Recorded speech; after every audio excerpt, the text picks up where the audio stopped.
महाराष्ट्र में विधानसभा चुनाव 2024 के लिए वोटिंग में करीब एक हफ्ते का समय ही बाकी रह गया है। आगामी 20 नवंबर को राज्य में 288 विधानसभा सीटों के लिए वोटिंग होगी। इसलिए राजनीतिक दलों के बीच एक दूसरे पर वार भी तेज हो गए हैं। पीएम मोदी ने हाल ही में एक चुनावी रैली में महाविकास अघाड़ी के दल कांग्रेस और राहुल गांधी को चुनौती दे दी और कहा था कि वो बाला साहेब ठाकरे की प्रशंसा करके दिखाएं। अब शिवसेना यूबीटी के प्रमुख उद्धव ठाकरे ने इस बारे में पीएम मोदी पर निशाना साधा है।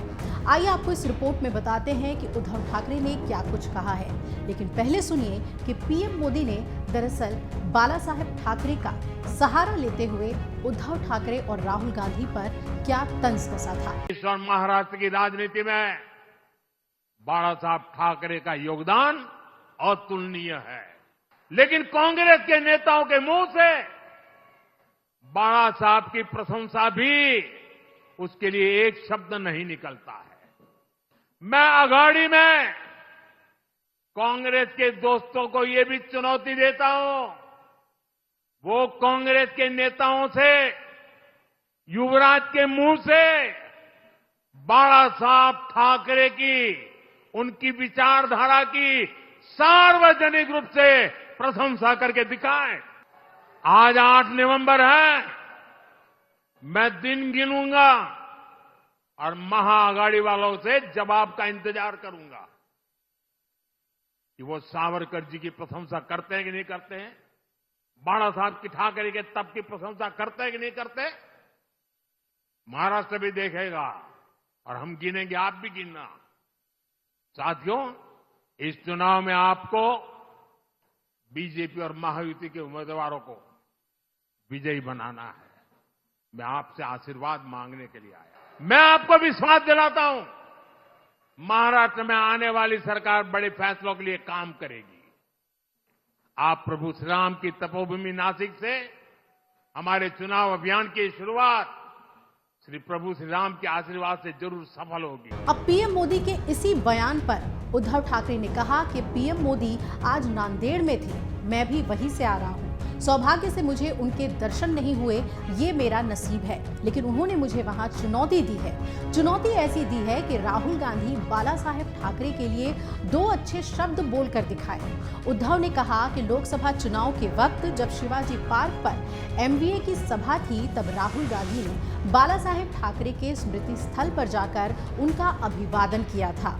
उद्धव ठाकरे ने कहा कि मोदी जी, अगर आपकी टीम ने ये वीडियो आपको भेजा नहीं होगा तो वो वीडियो मैं आपको भेजता हूं। उद्धव ने पीएम मोदी पर निशाना साधते हुए कहा कि राहुल गांधी ने बाला साहेब के स्मारक पर अभिवादन किया और राहुल गांधी ने कभी भी मुझे नकली संतान नहीं कहा, वो पाप आपने किया है। आइए सुनते हैं कि उद्धव ने भरी सभा में पीएम मोदी को क्या जवाब दिया। जरूर आएगी और जैसे वहां दिल्ली में अपना प्रधानमंत्री बैठेगा, मैं आपको वादा करता हूं, आपको वचन देता हूं, जितना लूटा हुआ मुंबई और महाराष्ट्र का वैभव है, मैं वापस मुंबई और महाराष्ट्र को दे दूंगा। आपके आंखों के सामने आपकी रोजी रोटी छीन कर वो लेके जा रहे हैं। मेरी गुजरात से कोई दुश्मनी नहीं है, गुजरात भी मेरा है। मुंबई में कई सालों से बहुत सारे गुजराती परिवार रहते आए हैं।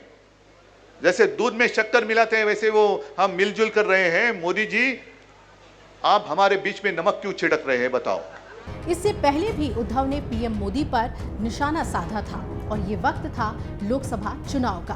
महाराष्ट्र में एक जनसभा को संबोधित करते हुए पीएम मोदी ने कहा था कि कांग्रेस के नेताओं के मुंह से बाला साहेब की प्रशंसा के लिए एक शब्द भी निकलता नहीं है। मैं अघाड़ी में कांग्रेस के साथियों को चुनौती देता हूं कि कांग्रेस के नेताओं से युवराज के मुंह से बाला साहेब ठाकरे की, उनकी विचारधारा की सार्वजनिक प्रशंसा करके दिखाएं।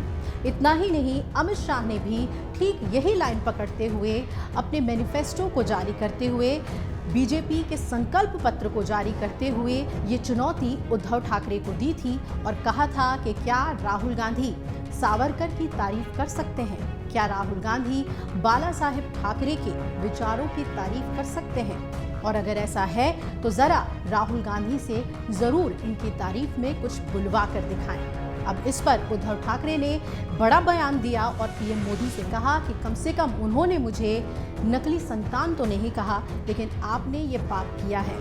अब देखना है कि बाला साहेब ठाकरे की विरासत को लेकर महाराष्ट्र की राजनीति और कितनी गर्माती है और बीजेपी और शिवसेना यूबीटी इसमें किस तरीके से एक दूसरे पर वार पलटवार करती है। अगर आप ये वीडियो YouTube पर देख रहे हैं तो हमारे चैनल को सब्सक्राइब कर बेल आइकन दबाएं और Facebook पर देख रहे हैं तो हमारे पेज को लाइक करें। 8 मिलियन प्लस सब्सक्राइबर, आपके इस भरोसे के लिए बहुत धन्यवाद।